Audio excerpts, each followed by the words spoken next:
Here we go, and it is time for another sprint zone as the weather is warming up, although it is a windy day, and there were only a few participants here as only the strong men, the men of note, were willing to come out on a breezy day like today.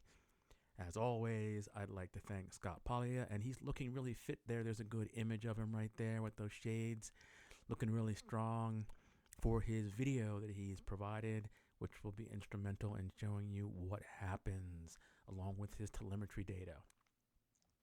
Here's the crew kind of winding down a little bit from the pace lining, double pace line warm-up that we usually do as we prepare for the melee. And it is a windy day coming out of the west, which is our left-hand side, which is now going to be at our backs.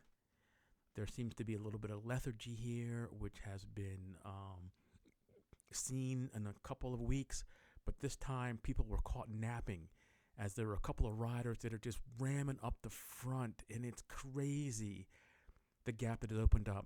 Now, Scott and Tom are quick to get on this because this could be extremely dangerous, as there were Steve and Doug up the road, and they are riding quite strong. Ian looking strong back there, looking smoother than usual. Elise looking good back there. Looks like Danny, Marcelo, and James Stevens, who has joined us after his long hiatus. Shout out to him, and he has a nice YouTube channel. You'll have to check that out at some point. I think he has his camera with him. I probably should have asked him for some footage. That would have been interesting, but look for his stuff in the future. He is a TTH rider, and he chronicles their rides along with some war and other local events. Anyway, back to the action.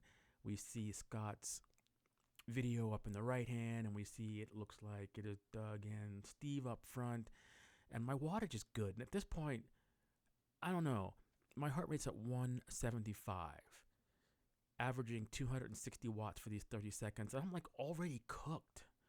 At least I had the forethought to bring the aero bike today, so I'm not saddled with the knife that I've been bringing usually. But with the tailwind, and especially going up a hill like that, which all you racers know, that is the best time to attack because it mitigates the advantage of those behind. I definitely felt mitigated at that point, trying to recover. Good shot of Mr. Kennedy there with the white helmet, looking like a Romulan, looking very strong. Just kind of chilling there. I'm trying to recover. My heart rate's still 176, and our speed is 30 miles per hour. So you have an idea what it's like out there and what kind of tailwind we have.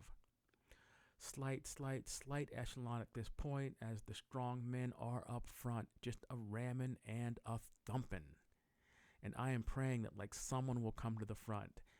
And I don't really think I should be this far up in the group because the draft isn't quite as good, but I didn't really notice much draft here.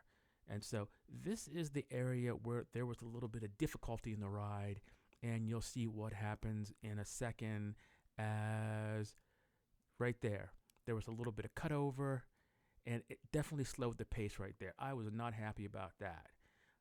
Let's go take a quick look at that again because this deserves some more, let's say, scrutiny. And like, I know people want to go hard, and let's take a look at this point right here. Everything is good. It's a reasonable echelon. Now, you'll notice I am not in the same position that they're in because I always like to give myself an out. There's enough coverage with the angle that I've got that I don't really need to be overlapping wheels. So at this point, here's what happens. Things look good here. Life is good, and then it looks like the rider in blue changes his line. And of course, we have the overlapped wheel, and we'll see what happens. Here, and there's the line change right there. Now, and this caused me to back off. And the real sad thing here is that this probably cost a lot of the people in this group a KOM. Because I think Hernan's got the KOM in on this one, and I think we were only like 7 seconds back. So this little hiatus here cost him that. But anyhow, I think if I were in the rider in red, I would have just, instead of like hitting the brakes that way and slowing down, or just maybe it was just stopping pedaling, just kept pedaling and stayed to the left. so that I didn't have to run up that person's butt. And there was some cursing. That was my cursing going on there. I apologize, but get the adrenaline flowing. So there's Scott. They're checking to make certain everybody's right, and you can see seconds were wasted here, and KOMs were lost, and that is unfortunate. Anyway, back on the gas, and my heart rate still has not recovered, down to 173. And I'd like to thank my good buddy COVID for that, because it is totally like messed up my heart rate and where my zones are. So I'm gonna have to refigure that out. Maybe in a couple of months it will return to normal, but it's not good. Or maybe it's good. I got a higher heart rate, but it seems like everything is harder. But it is a strong group today. Looking back there, everyone is in tow, and we got the strongmen up front, and 23 miles an hour with a slight rise up the hill, but still wattage is being pushed here. This was extremely hard, and I can see that everyone back here is probably thinking, okay, let's just settle in here. Time to attack is not now, but it will be. So looking at Scott's camera, we can see moving up on the outside there, strongman. It looks like Scott and Steve are at the front, and there's this little grade here. And this is where people can be separated. So I'm at like almost 400 watts at this point, trying to close this little bit of a gap behind Tom. And this is always a challenge.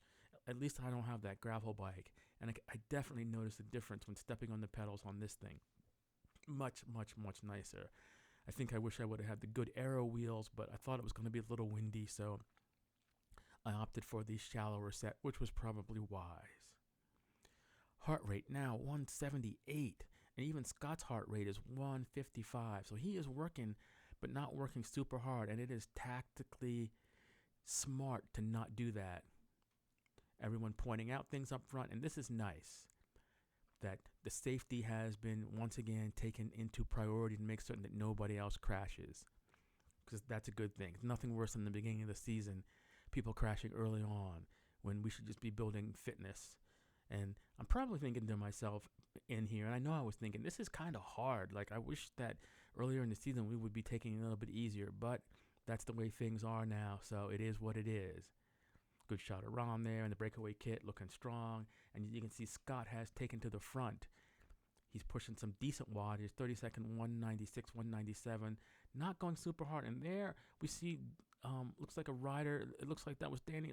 And I saw violations of the yellow line rule back there. We gotta be cognizant, people. The rules are not flexible.